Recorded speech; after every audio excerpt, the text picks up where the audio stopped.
আমি নামাজের ক্ষেত্রে শুধু ফরজগুলো পড়ি, যেমন ফজরের 2 রাকাত, জোহরের 4 রাকাত, আসরের 4 রাকাত, মাগরিব 3 রাকাত, এশা 4 রাকাত এবং বিতির 3 রাকাত পড়ি। এক্ষেত্রে আমার নামাজ কি কবুল হবে? আমার ফজরের নামাজ প্রায় কাজা হয়, জোহরের সাথে মিলিয়ে জোহরের আগে সেই 2 রাকাত ফজরের কাজা পড়ে নেই, আমার নামাজ কি কবুল হবে? আমি নিয়মিত তাহাজ্জুদ পড়ি এবং বিতির তাহাজ্জুদের পরে পড়ি, কিন্তু হঠাৎ মাঝে মধ্যে ঘুম থেকে ওঠার সমস্যার কারণে ফজরের আজান হয়ে যায়, এমত অবস্থা বিতির পড়ার হুকুম কি? আমি নামাজের ক্ষেত্রে শুধু ফরজগুলো পড়ি, যেমন ফজরের 2 রাকাত, জোহরের 4 রাকাত, আসরের 4 রাকাত, মাগরিব 3 রাকাত, এশা 4 রাকাত এবং বিতির 3 রাকাত পড়ি। এক্ষেত্রে আমার নামাজ কি কবুল হবে? দেখুন, শুধু ফরজ পড়েন এই ভাই, সুন্নত পড়েন না, নামাজ হবে কিনা? উত্তর হলো, শুধু ফরজ পড়লে ওয়াক্তের দায়িত্বটা আদায় হবে। জোহরের ফরজটা পড়লেন, জোহরের ওয়াক্তের দায়িত্ব আদায় হলো, কিন্তু এটা পরিপূর্ণভাবে হলো না, ত্রুটি থেকে গেল। আপনি তরকারি খাইতে চাইলেন, তাহলে আপনার তরকারি খাইতে হলে সবজি লাগবে কাঁচা, পানি লাগবে, তেল লাগবে, পেঁয়াজ লাগবে, মরিচ লাগবে, লবণ লাগবে, ইত্যাদি ইত্যাদি লাগবে। এখন আপনি পানির মধ্যে কাঁচা সবজি সিদ্ধ করে রান্না করে নিয়ে আসলেন, লবণ, তেল, হলুদ কিছুই দিলেন না, তাহলে এটাকেও সবজি বলা যায়, কিন্তু এই সবজি কেউ খাবে না, আপনিও খাবেন না, ঠিক না? ঠিক। 5 ওয়াক্ত ফরজ নামাজ এটা পূর্ণতা পাওয়ার জন্য এর আগে পরে যে সুন্নাত নামাজগুলো আছে সেগুলো হলো এরকম। এগুলো ছাড়া ওই নামাজটা হয়ে যাবে, ফরজ আদায় হয়ে যাবে, ওয়াক্তের ফরজ আদায় হয়ে যাবে আলহামদুলিল্লাহ, মাগার আপনার নামাজটা পরিপূর্ণ হলো না। মনে রাখবেন, সুন্নাত নামাজগুলো কেন, এই যে 5 ওয়াক্ত নামাজের ফজরের আগে 2 রাকাত সুন্নত আছে, জোহরের আগে 4 রাকাত, পরে 2 রাকাত আছে, মাগরিবের পরে 2 রাকাত আছে, এশার পরে 2 রাকাত আছে, এই যে সুন্নাত নামাজগুলো আছে এগুলো কেন জানেন? এগুলোর অন্যতম উদ্দেশ্য হলো যাতে করে মূল নামাজটা আমাদের সুন্দরভাবে হয়, তার জন্য প্রস্তুতি। আগেরগুলো হলো প্রস্তুতিমূলক আর পরেরগুলো হলো পরিপূরক।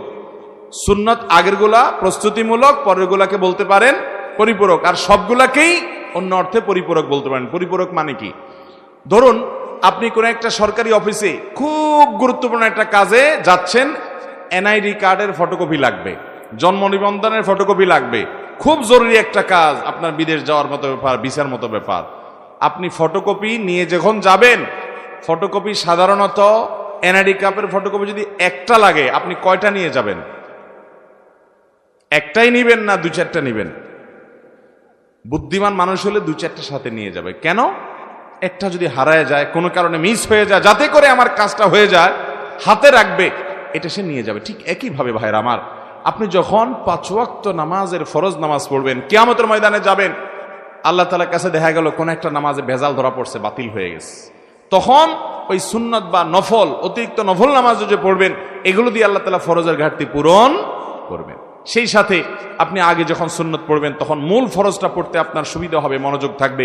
নবী করিম সাল্লাল্লাহু আলাইহি সাল্লাম ফরজ নামাজের আগে পরে সুন্নত নামাজগুলো কখনো ছাড়তেন না, নিয়মিত পড়তেন। আপনি কিভাবে নিয়মিত ছাড়েন? একবার জোহরের আগে 4 রাকাত ছুটে গেছে, তিনি পড়তে পারেন নাই মেহমান আসার কারণে, এগুলো পরে তিনি পড়ে দিয়েছেন, এরকম গুরুত্ব দিতেন। হ্যাঁ, আপনার কখনো কোনো কারণে এমন পরিবেশ হয়ে গেছে, সুন্নত পড়ার কোনো সুযোগই পাইলেন না আপনি, অসুবিধা নাই, মাঝে মধ্যে হঠাৎ কালে ভদ্রে বাদ গেছে, অসুবিধা নাই, কিন্তু নিয়মিত এরকম করলে সেটা আপনার মূল সালাতের যে প্রোফাইল আল্লাহর কাছে থাকবে, সে ফাইলটা কিছুটা হলেও ত্রুটিপূর্ণ থাকবে। এটা সুন্নত, সাধারণ সুন্নতে মুআক্কাদা।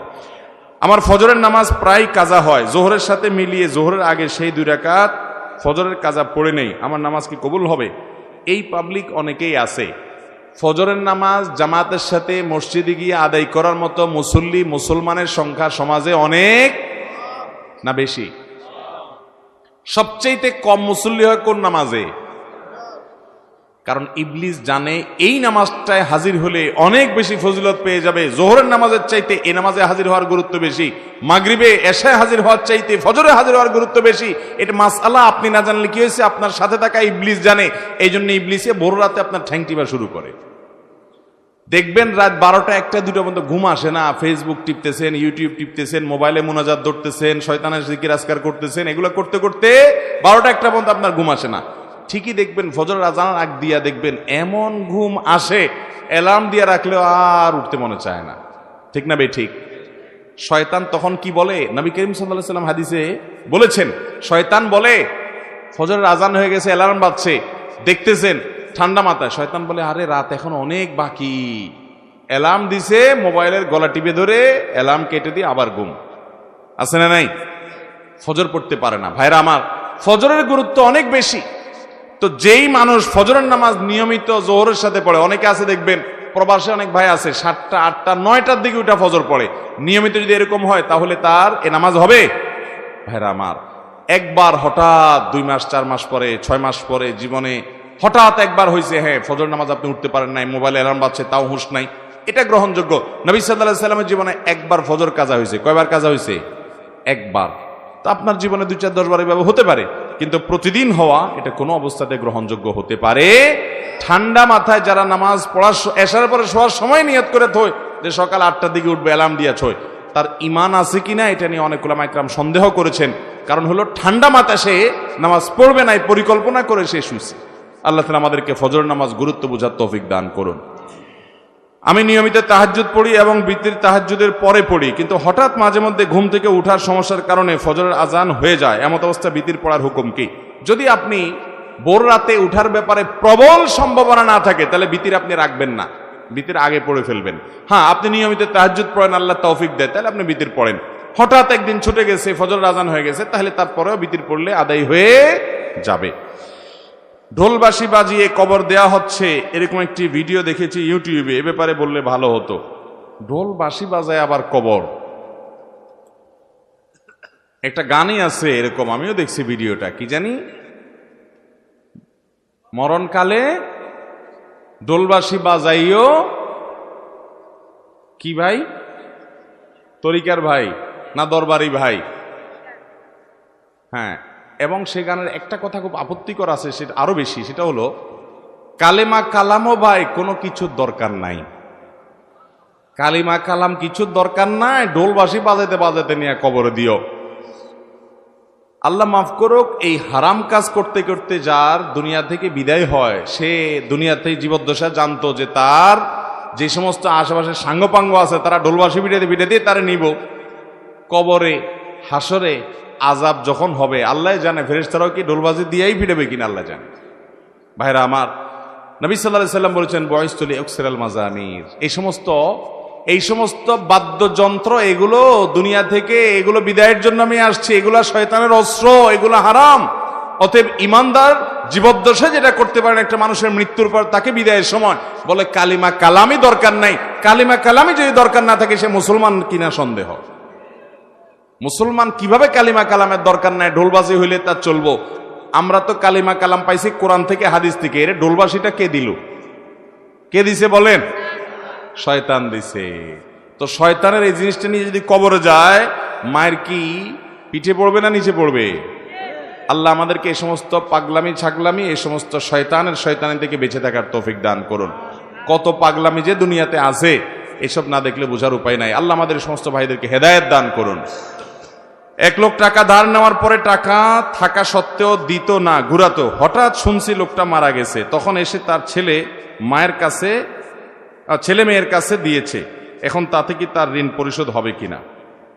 দেখুন, ধার নেওয়ার পরে কেউ যদি টাকা ঘোরাঘুরি করে, দেয় না, যে সেই লোকটা মারা যাওয়ার পরে তার ছেলে মেয়েরা এসে যদি পাওনাদারের টাকা দেয়, তাহলে সেটা খুবই প্রশংসনীয় কাজ। শুধু দেয় না, বরং দেওয়া কর্তব্য। একটু ভালো করে শুনে রাখেন, অনেক মানুষ আছে মারা যাওয়ার পর পাওনাদার বের হয়ে আসে, আপনার বাবা মারা গেছেন, আল্লাহর বান্দার কিছু দেনা আছে, এগুলো রেখে মারা গেছে।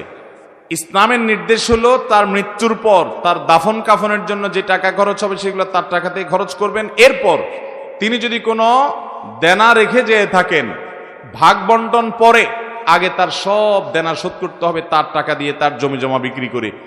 এরপরে যদি কিছু থাকে সেটা দিয়ে তার ওসিয়ত থাকলে সে ওসিয়ত 1/3 এর মধ্যে পূরণ হবে। 1/3 মানে তার টোটাল সম্পদের দাম 10 লাখ, তাহলে তার ওসিয়ত যত বেশি হোক না কেন 3 লাখ পর্যন্ত পূরণ হবে, এর বেশি না। বাকি যেগুলো থাকবে সেগুলো ওয়ারিসরা ভাগ করে পাবে। আর যদি কারোর কোনো ওসিয়ত না করে যায় যে অমুক জায়গায় দিও, মসজিদে দিও, মাদ্রাসে দিও, অমুকরে দিও, এরকম কোনো ওসিয়ত না থাকে, তাহলে তো সেটা বাদ। কিন্তু দেনা থাকলে আগে দেনা দিতে হবে, তারপরে সন্তানরা ভাগযোগ করে সম্পদ নেবে। আমার দেশে দেখা যায় দেনা দেয়া তো পরের কথা, আজকাল তো প্রায় সময় পত্রিকা দেখা যায় বাবার লাশ পড়ে আছে, আর সন্তানরা জমি জমা নিয়ে কাড়াকাড়ি করতে করতে ব্যস্ত, বেচারাকে দাফন পর্যন্ত করছে না। ঠিক কিনা বেঠিক? এই অমানুষ সন্তান আসমান থেকে হঠাৎ নাজিল হয় না অমানুষ হয়ে, এই বাপমাই অমানুষকে অমানুষ বানাইছে। ঠিক কিনা বলেন? এর পরিণাম, এর পরিণতি এই আল্লাহর বান্দা নিজেই ভোগ করছে নির্লজ্জের মতো। প্রায় সময় কয়দিন পরপরই দেখি পত্রিকাতে যে বাবার লাশ পড়ে আছে গ্যারেজে, বাড়ির সামনে, ওইটা দাফন করার মতো মানুষ নাই, গন্ধ ছুটে গেছে, ছেলে মেয়েরা কামড়া কামড়ি মারামারিতে লিপ্ত, জমি জমা দখল নিয়ে। এই জন্য বাবারা সন্তানরে মানুষ বানায় যান, মুসলমান বানায় যান, দুনিয়ার জীবনটা জীবন্ত জান্নাত হবে। আর না হলে আপনার এই কাজের প্রায়শ্চিত্ত আপনাকে ভোগ করতে হবে। শুধু ওকে দুনিয়া শিখাইলেন, আখেরাত শিখান নাই, আপনি আফসোস করে কুল পাবেন না। পৃথিবীতে যেখানে মুসলমান আছে, মুসলমানের আধিক্য আছে, সেখানে দেখবেন কোন বৃদ্ধাশ্রম নেই, বৃদ্ধাশ্রমের দরকার নাই। আর পৃথিবীর উন্নত দেশগুলোতে শিক্ষা আছে, দীক্ষা আছে, জ্ঞান আছে, বিজ্ঞান আছে, প্রযুক্তি আছে, সবকিছু আছে, কিন্তু বৃদ্ধাশ্রমও আছে। কারণ মনুষ্যত্ব, মানবতা, মা বাবার প্রতি দায়বদ্ধতা, এটা আল্লাহর প্রতি ঈমান না থাকলে সে মানুষগুলো আসলে সেভাবে বুঝে না। আল্লাহ আমাদের সন্তানগুলোকে মানুষ হতে মানুষ করার তৌফিক দান।